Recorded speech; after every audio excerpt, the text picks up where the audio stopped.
नाज़रीन अस्सलामु अलैकुम वरहमतुल्लाहि वबरकातुहू। सीधी बात के ताज़ा तरीन प्राइम टाइम में आप लोगों का इस्तकबाल है। नाज़रीन, मैं अंसार अज़ीज़ नदवी आज के मॉर्निंग प्राइम टाइम में आप लोगों के सामने अभी हाल ही में कुछ रियासतों में असम्बली इंतखाबात होने वाले हैं, वहाँ पर बीजेपी कौन सी चाल चलने वाली है और कौन सा मुद्दा लेकर के एक मरतबा फिर लोगों को बेवकूफ़ बनाने वाली है, इस पर हम गुफ्तगू करेंगे। दरअसल अनुराग मोदी ने बेहतरीन तबसरा किया है, मैं उसी चीज़ को आप लोगों के सामने पेश करने की कोशिश करूँगा। इसके अलावा योगी हुकूमत का NRC की जानिब पहला कदम बढ़ चुका है और लखनऊ में जगह जगह पर छापामारी कार्रवाई शुरू हो चुकी है, उसकी भी तफसीलात लाने की कोशिश करेंगे। थाईलैंड में 6 हाथियाँ एक दूसरे को बचाने के चक्कर में हलाक हो गई हैं, उसकी एक वीडियो देखने की कोशिश करेंगे। इसके अलावा अगले दिनों में शायद ATM से 2000 और 500 रुपये के नोट गायब हो जाए, ऐसी रिपोर्टें आ रही हैं, उसकी भी हकीकत क्या है उसको जानने की कोशिश करते हैं। फैकैफ नाज़रीन, तफसीलात में जाने से पहले वही दरख्वास्त कि जिन लोगों ने हमारे चैनल को सब्सक्राइब नहीं किया है सब्सक्राइब कर लें और हमारी इन वीडियोस को दूसरों तक पहुंचाने में ज़रूर कोशिश करें। और आज का जो पहला एपिसोड है, पहली जो जिस खबर पर मैं रोशनी डाल रहा हूँ, उसको महाराष्ट्र और हरियाणा समेत वो इलाके जहाँ पर जो है इस वक्त इंतखाबात हो रहे हैं वहाँ पर शेयर करने की ज़रूर कोशिश करें ताकि हकीकत हाल से लोगों को वाकिफ़ हो सके। फैकैफ नाज़रीन, अनुराग मोदी ने लिखा है हालिया इंतखाबात के पेश नज़र कि 1980 में गुजरात में खाम यानी कि क्षत्रिय, हरिजन, दलित जिनको कहा जाता है, आदिवासी और मुसलमानों को साथ लाकर उन 56% वोटर के दम पर कांग्रेस ने लंबे वक्त तक सिंह और बीजेपी को इख्तिदार से दूर रखा। नाज़रीन गिरामी, सीधी बात अपने मेंबरशिप कार्ड के ऑफर के बाद ताजिरों के लिए लेकर आ रहा है एक और अनोखा ऑफर। अपने हलाल तिजारत का इश्तिहार यानी एडवर्टाइजमेंट 1 साल के लिए सीधी बात में करें और पूरे 60% रियायत पाएं। जल्दी करें, कहीं देर ना हो जाए। मजीद जानकारी और तफसीलात के लिए इस नंबर पर व्हाट्सअप करें। नंबर है 9663027449। 1980 में गुजरात में खाम, क्षत्रिय, हरिजन यानी दलित, आदिवासी और मुसलमानों को साथ लाकर उन 56% वोटर के दम पर कांग्रेस ने लंबे वक्त तक संघ और बीजेपी को इख्तिदार से दूर रखा। लेकिन आखिरकार शुरुआत के 3 कम्युनिटी को मुसलमानों के खिलाफ खड़ा करके मोदी और शाह ने 2002 में इस तनाव को इंतहा पर पहुंचा दिया, जिसके बाद से वो वहां इख्तिदार में हैं। अब साफ हो गया है कि गुजरात का विकास मॉडल एक फरेब था और गुजरात फसाद के बाद मुसलमानों को अलग थलग करने का जो तजुर्बा शुरू हुआ वो इसी के सहारे मरकज में इख्तिदार में आए। आज यही गुजरात मॉडल सारे मुल्क में अपनाया जा रहा है। अनुराग मोदी आगे लिखते हैं कि 370 का मुद्दा इसी तजुर्बे की अगली कड़ी है, जिसको मोदी शाह महाराष्ट्र और हरियाणा इंतखाब में भुनाने जा रहे हैं। मोदी शाह ये जानते हैं कि इक्तिसादी मुद्दों पर उनकी मरकज की हुकूमत और इंतखाब में जा रही महाराष्ट्र और हरियाणा की हुकूमत बुरी तरह से नाकाम रही।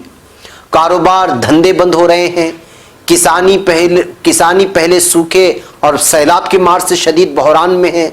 एक तरफ नौजवान बेरोजगार घूम रहे हैं, दूसरी तरफ किसान खुदकुशी कर रहे हैं। वहीं इन मुद्दों पर संजीदा बहस करने के बजाय बीजेपी उनको भगवा सियासत के जरिए दबाने में लगी है। इस सियासत ने मुसलमानों के साथ साथ दलित, आदिवासी और किसान के साथ किसान के ऊपर दोहरा बहरान खड़ा कर दिया है। बीजेपी जानती है कि अगर वो इन असली मुद्दों पर इंतखाब लड़ी तो उसको करारी हार का सामना करना होगा।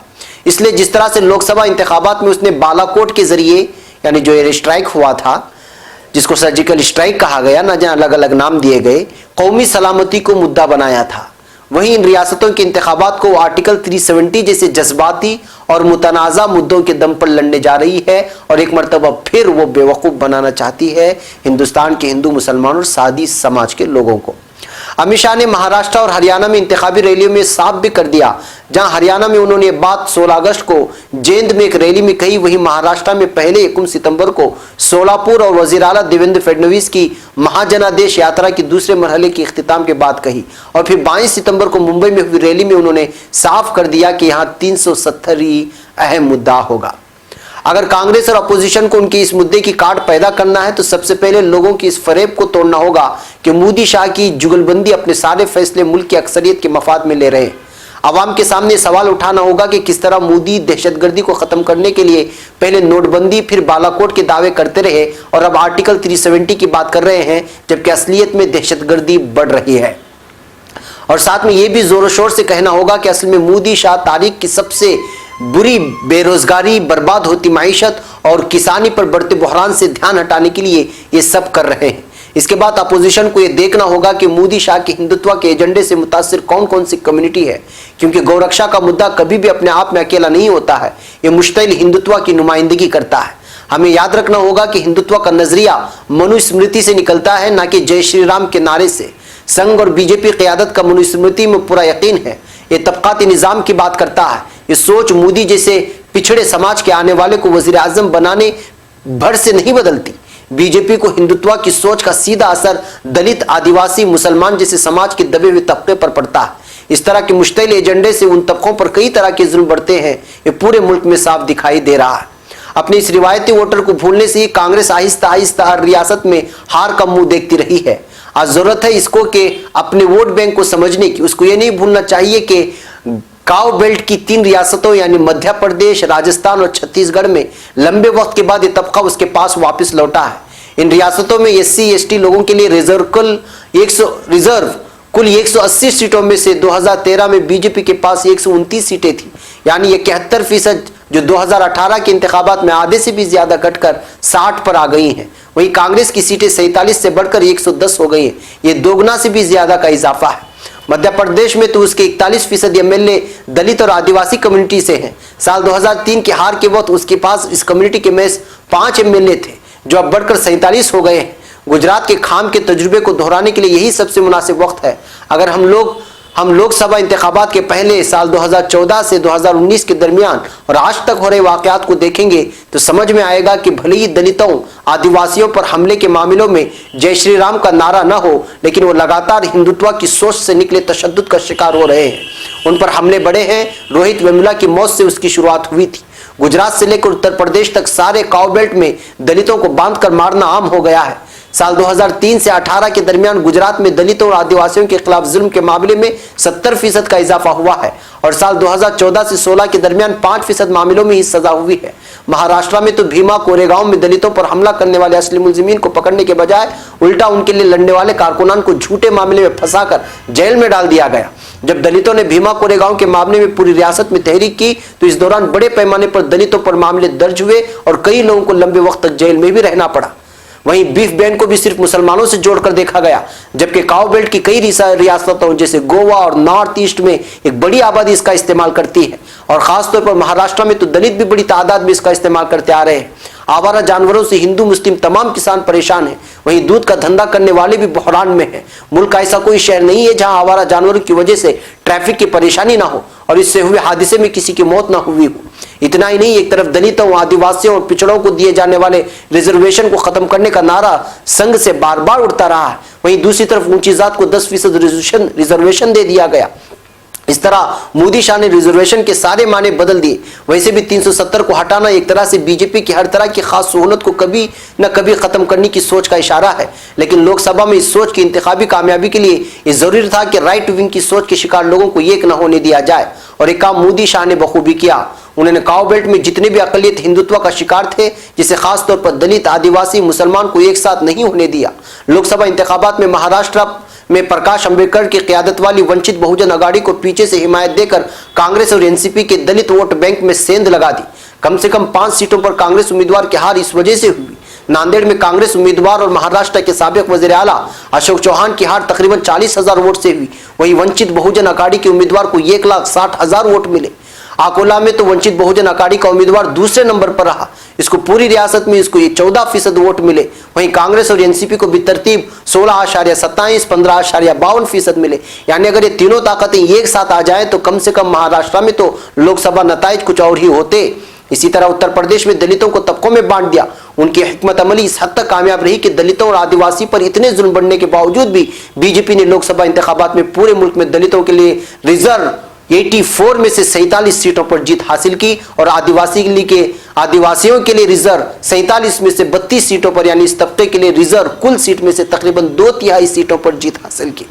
जिस संघ ने ताउमर अंबेडकर की मुखालिफत की और अंबेडकर ने हिंदुत्व की और आखिर में मनुवाद की वजह से हिंदुत्व को छोड़कर बुद्ध मजहब इख्तियार किया, आज उनको 370 का अहम मुखालिफ बताकर बीजेपी अंबेडकर का ख्वाब पूरा करने की बात कर रही है। कमाल की बात यह है कि दलितों की सबसे बड़ी रहनुमा मायावती इस बुनियाद पर उसका इस्तकबाल भी कर रही है। इसलिए सबसे पहले तो कांग्रेस और अपोजिशन की दीगर रहनुमाओं को बीजेपी के इस पॉपुलर एजेंडे के प्रोपेगेंडे के जाल में फंसकर बीजेपी के सर में सर मिलाकर उनकी डफली बजाना बंद करना होगा। जी हाँ नाज़रीन, एक बहुत लंबी रिपोर्ट है। तो ये हालात हैं इस वक्त कि किस तरह बीजेपी खेल खेल रही है, आदिवासियों को, दलितों को, मुसलमानों को और दीगर अक़लियती ग्रुपों को एक दूसरे से बांट करके उनको मिलने न दे करके खुद के वोट को बटोरना। ये सारी चीज़ें अगर मद्देनज़र रखेंगे जो हालिया असेंबली इंतखाबात में होंगे, तो शायद वो पार्टियां जो अपने आप को सेकुलर कहती हैं या सेकुलर जैसी कहती हैं या सेकुलर के करीब कहती हैं, उनको कुछ जो है जीत हासिल हो। बसूरत दीगर डिवाइड एंड रूल का जो रोल इस वक्त अदा कर रही है बीजेपी, उससे बच पाना दीगर सेकुलर पार्टियों के लिए बड़ा ही मुश्किल है। बहरकैफ नाज़रीन, अब हम आगे बढ़ते हैं आज के प्राइम टाइम में अगली खबर की जानिब। वो खबर है उत्तर प्रदेश की। उत्तर प्रदेश की राजधानी लखनऊ में पुलिस ने गैरकानूनी तौर पर रह रहे बैरूनी शहरियों के खिलाफ मुहिम छेड़ दी है। पुलिस ने इस मुहिम के तहत गोमती नगर के कटौती नगर इलाके में छापामारी की है। इस दौरान पुलिस ने झुग्गी झोपड़ियों में रह रहे लोगों ने उनसे पूछगछ की और उनके कागजात का मुआयना किया। पुलिस ने इस इलाके में रहने वाले लोगों से वोटर आईडी, पैन कार्ड और आधार कार्ड मांगे और उनकी जांच की। लखनऊ के एसएसपी कलानिधि नेथानी ने गैरकानूनी तौर पर रहने वाले बांग्लादेशी और बैरूनी शहरियों की शनाख्त के लिए एक टीम तश्कील दी है और एसपी नॉर्थ को इसका नोडल ऑफिसर मुकर्रर किया गया है। इसके साथ ही पुलिस की तरफ से शक्कियात के लिए एक हेल्प नंबर जारी करके गैरकानूनी तौर पर क़याम पजीर बैरूनी शहरियों के खिलाफ खबर देने को भी कहा गया है। एसएसपी ने बताया कि डीजीपी के हुक्म के मुताबिक गैरकानूनी तौर पर रहने वाले बांग्लादेशी और बैरूनी शहरियों को तलाश किया जा रहा है। उत्तर प्रदेश के डीजीपी ने इस मुहिम के बारे में इत्तला दी है। उन्होंने बताया कि मुहिम के तहत तश्कील दी गई टीम को हुक्म दिया गया है कि मालिक के मकान से कहा जाए कि जो भी बैरूनी शहरी उनके घरों में किराए पर रह रहे हैं वो अपनी तस्दीक करा लें। उन्होंने साफ किया कि गैरकानूनी तौर पर क़याम पजीर बैरूनी शहरियों के खिलाफ कार्रवाई अमल में लाई जाएगी। बहरकैफ नाज़रीन, एक तरफ एनआरसी को लेकर के हंगामे जारी हैं और मगरबी बंगाल से खुदकुशियों की रिपोर्टें मौसूल हो रही हैं, तो यहाँ पर लखनऊ में या उत्तर प्रदेश में कहें कि छोटे पैमाने पर इसका आगाज शुरू हो चुका है। अब ये कहाँ जाकर के रुकता है अगले दिन में पता चलेगा। बहरकैफ नाज़रीन, अब बात करते हैं थाईलैंड में 6 हाथियों की हलाकत की। जी हाँ, ये वाक़या कल हफ्ता 5 अक्टूबर को थाईलैंड के खावियाई नेशनल पार्क में पेश आया। ये नेशनल पार्क थाईलैंड के शिमाली सूबे नाखून राचा सीमा में वाक़ है। न्यूज़ एजेंसी रॉयटर्स के मुताबिक यहोनारोक नामी आबशार की बुलंदी 250 फीट से जायद है। मकामी ज़बान में इस आबशार के नाम का मतलब जहन्नम की खाई है और इस जगह से पहले भी हाथियों और दीगर जानवरों के गिरकर हलाक होने के वाक़यात पेश आ चुके हैं। आबशार के करीब बच जाने वाले 2 हाथियों को रेस्क्यू करने की कोशिश की जा रही है। रेस्क्यू हुक्काम के मुताबिक इन 2 हाथियों में से एक हलाक होने वाले 3 साल हाथी की मां है। रॉयटर्स से गुफ्तगू करते हुए श्री नोपावान ने कहा ये एक हादिसा था, पहले भी ऐसे कई हादिसा रोनुमा हो चुके हैं। थाईलैंड के नेशनल पार्क का रकबा 2000 मुरब्बा किलोमीटर है और इस जंगल में करीब 300 हाथी मुकीम हैं। जंगली जानवरों और खूबसूरत आबशारों के बायस नेशनल पार्क बड़ी तादाद में मकामी और गैर मुल्की सयाहों को भी अपनी जानिब राग़िब करता है। और अब यह खबर इंटरनेशनल मीडिया में जा रही है कि बताया जा रहा है कि एक हाथी को बचाने के चक्कर में बाकी हाथियों ने कोशिश की थी, लेकिन वो भी जो है आबशार में फंस गए और हलाक हो गए। बहरकैफ नाज़रीन, अब बात करते हैं हम 2000 और 500 के नोटों की, जो शायद आपको अगले कुछ महीनों के बाद एटीएम में ना मिले। जी हाँ, ये सवाल पैदा हो रहा है कि क्या 2000 और 500 रुपये के नोट बंद होने जा रहे हैं? नहीं, लेकिन अब ज़्यादा नज़र भी नहीं आएंगी। कम से कम बैंकों के एटीएम में से तो 2000 का नोट बाहर नहीं आएगा, क्योंकि बहुत से सरकारी और निजी बैंकों ने अपने एटीएम में से 2000 के नोट की कैसेट हटाने का काम शुरू कर दिया है। मीडिया रिपोर्ट्स में बताया गया है कि 2000 रुपये का नोट अब एटीएम से बाहर नहीं निकला करेगा। उसके बजाय फिलहाल 500, 200 और 100 रुपये के नोट बाहर आएंगे, लेकिन जेर बहस है कि जल्द ही 500 रुपये का नोट भी माजी का हिस्सा हो जाएगा और सिर्फ 200 और 100 रुपये के नोट चलन में रह जाएंगे। इतलात है कि रिजर्व बैंक ने 2000 रुपये के नोट छापना बंद कर दिए हैं और एसबीआई समेत मुतादिद बैंकों ने 2000 रुपये के नोट अपने एटीएम में रखना छोड़ दिए हैं। इसके साथ ही बैंकों ने एटीएम में 2000 रुपये के नोट वाली कैसेटों को भी तब्दील करना शुरू कर दिया है। इनकी जगह पर छोटे नोट रखे जाएंगे। मीडिया रिपोर्ट्स के मुताबिक अगर कोई 2000 रुपये का नोट चाहता है तो उसे बैंक की ब्रांच से राब्ता करना पड़ेगा। अगरचे 2000 रुपए के नोट को मुकम्मल तौर पर चलन से बाहर करने में वक्त लगेगा, लेकिन उसकी शुरुआत छोटे शहरों से कर दी गई है। फिलहाल छोटे शहरों और कस्बों में मौजूद ATM की 2000 रुपए की कैसेटों तब्दील किया जा रहा है, लेकिन ये मुहिम शहरों में शुरू नहीं की गई है। बैंक का जराए कहना है कि सब कुछ रिजर्व बैंक की हिदायत के तहत किया जा रहा है। बैकअप नाज़रीन, चूंकि बैंकों का हालात बड़े ही पेचीदा हो चुके हैं, ऐसे में ATM से 2000 के बड़े नोट का गायब करना ये भी एक किस्म के जो है कई सवालात जन्म ले रहे हैं, और मुल्क की गिरती मईशत की इन हालात के दौरान इस तरह की एक के बाद एक जो फैसले आ रहे हैं वो वाकई पूरे हिंदुस्तानियों के लिए बड़े परेशान कुन हैं, और इसकी वजह से मोदी हुकूमत और मरकज़ी हुकूमत पूरी तरह घेरे में आ रही है। बैकअप नाज़रीन, आज के हमारे इस प्राइम टाइम में हमें इजाज़त दें। इंशाअल्लाह फिर मुलाकात होगी शाम में कुछ और खबरों के साथ। अस्सलामु अलैकुम रहमतुल्लाहि व बरकातहू।